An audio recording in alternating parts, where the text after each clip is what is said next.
The following video is brought to you by YouTube, a holocaust of fun. There's been a lot of video game mascots. Mario, Crash, Mega Man, Pac-Man, Gex. And while none of these are bad characters, they're not very interesting. Except for Gex, of course. Daddy wants air! Daddy wants air! But maybe that's the point, they're mascots. You don't play Mario for the rich narrative or deep characters. That's what Gex is for. So where does Sonic fit into all of this? What makes him stand out? Who even is he? It's a tougher question than you might think. Everyone has their own idea of what Sonic should be, but I think there's a fundamental lack of understanding of who Sonic is, both from Sega and the community at large. So, who is this blue rat? Which stories get him right and which ones get him wrong? Let's find out.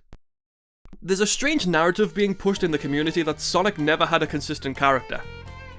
Let me tell you why you're wrong. While Sonic games have always been inconsistent when it comes to quality, tone, or style, Sonic himself has always remained consistent. If you track Sonic's character from SA1 all the way to Black Knight, he's unquestionably the same character. Sonic is very simple. He's a guy that loves adventure and lives by his own rules. He does his own thing, hops from place to place, and he's always looking for action.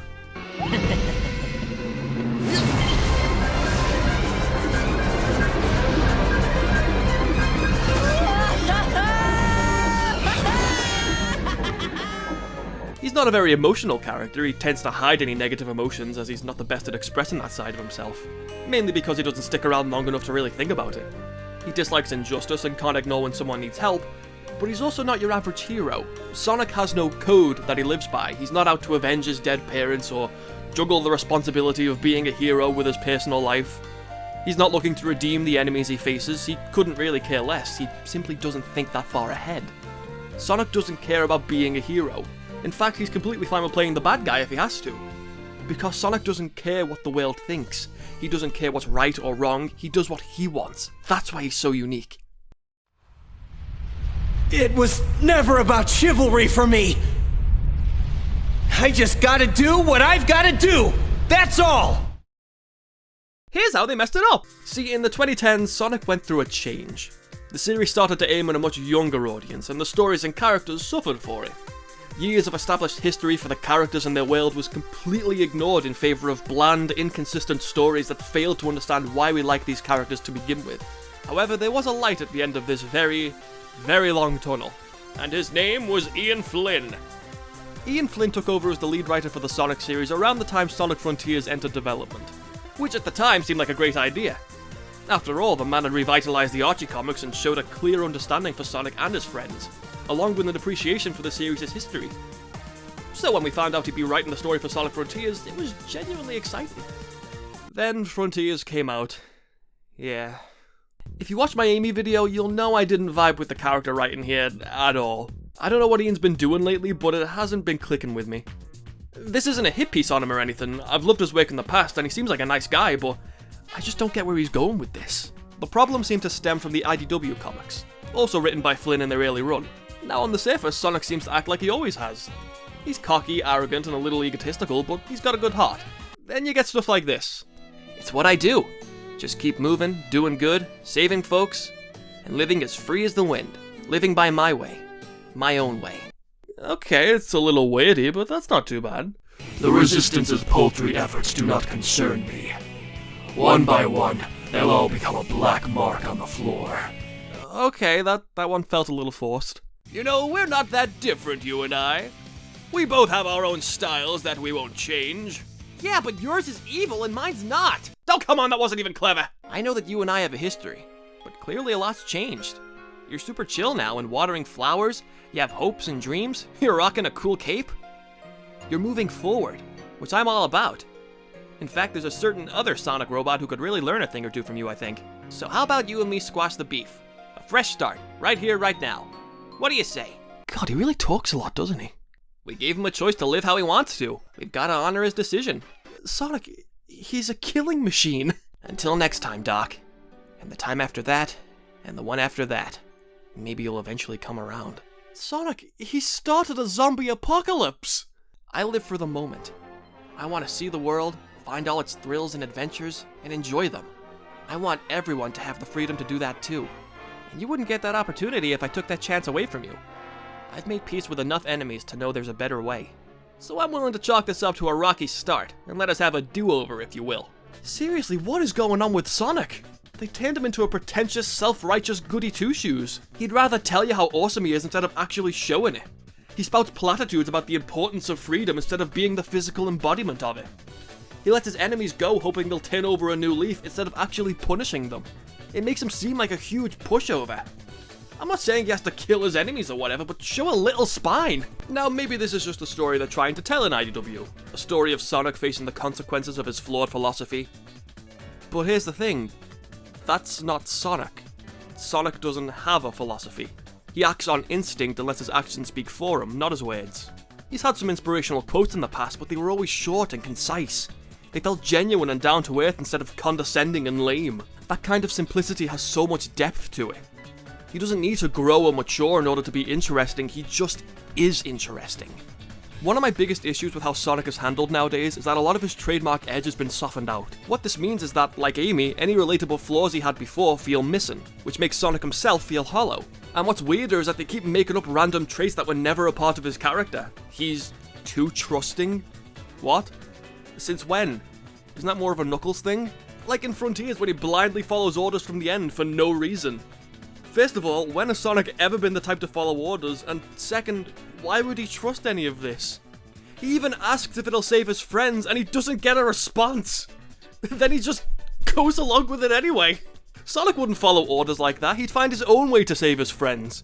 Then there's Sage, a character who's constantly antagonizing him and purposefully keeping information from him, and he just doesn't do anything. He literally has to be saved by Knuckles, and then he scolds Knuckles for it? What? Sonic, she is going to kill you! Okay, picture this and bear with me. This is going to be a bit of a detour, but hear me out. Sage is frustrated as she's slowly been experiencing emotions that are getting in the way of her mission.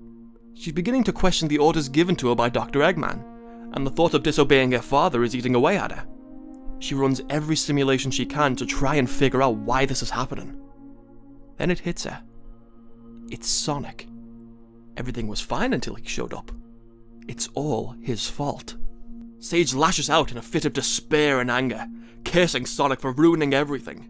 Sonic doesn't waste time talking her down. She's hysterical and beyond reasoning. Sonic smirks and springs into action, and a battle ensues. After the battle, Sage floats to the ground and falls to her knees, tears in her eyes. Her analytical mind fails her as she's overwhelmed by emotion. She's no longer the cold, soulless program she once was. Just a lost little girl, alone and confused. As she wipes away her tears, Sonic extends his hand. Hey, enough with the tears, kiddo. Sage slaps his hand away and continues to sob. It hurts. Sonic sighs and turns his back on Sage, eager to carry on with his adventure. Before he leaves, he looks over his shoulder at Sage and smiles. It's okay to be sad. It means you're alive. As he runs off, Sage looks down at her hands. Sage was alive. And then Gex shows up, baby, yeah! Instead, we got stuff like this. You're always talking about odds and simulations, but we living beings don't live by calculations. The will to live, the drive to achieve, the desire to protect the ones you love, that kind of thing can grant a power you can't imagine. I don't know, maybe I'm just talking nonsense.